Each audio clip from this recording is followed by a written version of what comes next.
If you're a dog person, you've probably asked yourself this a million times. Does my dog love everyone in the house the same, or am I the favorite? Today, we're going to dig into the science and the signs to find out if you're really the one. I mean, really think about it. When you come home, is the greeting you get just a little extra? A little more chaotic and joyful than for anyone else? And when it's time to chill on the couch, who do they curl up next to? Let's figure this out. Well, guess what? You're not just imagining it. The research is pretty clear. Dogs absolutely do tend to have a favorite person. But it's not random, it's this really cool mix of instinct, who they spend time with, and a real connection. So how can you be sure? Let's break down the dead giveaways. Okay, first up, let's talk about the telltale signs. These are the things your dog does every single day that basically scream, "You're my person." Think of them as little clues they're leaving for you about who they trust and love the most. The first, and maybe the most obvious sign, the welcome home party. Sure, your dog's happy to see everybody, but the reaction they have for their favorite person, well, it's on a whole other level. It's less of a hello and more of a full-on rock concert every single time you walk through that door. And let's get specific here. We're not talking about a casual tail wag. We're talking about the kind of wag that makes their whole body wiggle. The excited jumps, the little nose nudges, and oh, this is a big one, when they run to grab their absolute favorite slobbery toy to present to you as a gift. Yeah, that's pure love right there. Ever get the feeling you're being followed, like you have a furry little shadow attached to your ankles? That is absolutely not a coincidence. If your dog follows you from the living room to the kitchen to the bathroom, yep, even there, it's a huge sign. They just want to be wherever you are.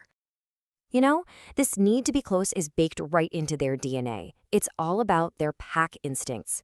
By choosing your lap over that empty spot on the couch or trying to sneak into your bed instead of their own, they're showing you that you are their source of comfort and security. You're their safe space. And this desire for closeness goes way deeper than just the physical. Dogs are incredibly perceptive. They don't just follow your footsteps. They are completely tuned in to how you're feeling, almost like a little guardian for your emotions. So, start paying attention to how they act when your mood changes. When you're having a rough day, are they the one who quietly comes over and rests their head on your knee? If a stranger gets a little too close, do they subtly move to stand in front of you? This shows that they're not just your pet. They are invested in your well-being. So to do a quick recap here, you've got those wild, joyful greetings, the constant shadowing, being your personal emotional guardian, and just being super eager to play or train with you. If you're nodding along and taking off these boxes, yeah, chances are it's you. Okay, so we know what the signs look like, but why? Why do dogs do this? Let's dive into the science of it, because it's actually pretty fascinating why they form these incredibly strong, special bonds with one person. At the heart of it all is something called canine attachment. I mean, dogs are social creatures, right? They came from wolves living in packs. So in our homes, they instinctually try to recreate that pack structure, and they look for a leader, that one person who gives them security, guidance, and that feeling of, I belong here. Now, that bond doesn't just happen by accident. It's really shaped by 4 key things. First, early socialization is a huge one. Whoever a puppy has great experiences with in those first few months can become a favorite for life. Then there's consistent care. Who's the one always providing the food, the walks, the comfort? A dog's own personality matters too, of course. And finally, and this is so important, it's about quality time. Who's actually playing with them, training them, and making them feel engaged? And we can't forget about a dog's superpower, their nose. It's incredible.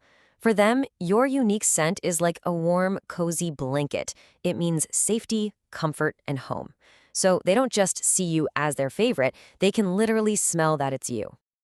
And it's not just about pack instincts and smells. Get this, dogs have some serious emotional intelligence. There's actual research that shows when you gaze into your dog's eyes, both of your brains release oxytocin. That's the exact same love hormone that helps bond mothers and their babies. It's a deep chemical connection that naturally makes their bond with their favorite person even stronger. So what if you're listening to this and thinking, uh-oh, I might not be the favorite? Or maybe you just want to make the incredible bond you already have even deeper. Well, the best news is that this stuff isn't set in stone. You can absolutely build on it. Here's your roadmap. It's pretty simple, really. It's not just about being in the same room. It's about being present with a purpose, making time for walks and play, being consistent with rules so they feel secure, rewarding good behavior, and playing games that really make them think. All of these things build trust and love. I really want to double down on positive reinforcement because it is so powerful. When you reward them for doing something right, you're not just teaching them a trick. You are building trust. You're making them associate you with good things. The flip side, being inconsistent or harsh, just creates confusion and anxiety and can actually hurt the bond you're trying so hard to build. Okay, so we've gone through the signs, the science, and the steps to build a better bond.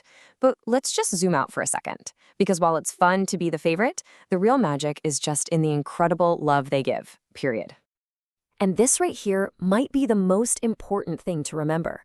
Just because a dog has a favorite doesn't mean they don't deeply love the other people in their family. Their hearts are huge. There's more than enough love to go around. It is not a competition. So what's the big takeaway here? Yes, dogs usually have a favorite, and it's based on who gives them care, who spends quality time with them, and who makes them feel safe. It's all rooted in their instincts and experiences.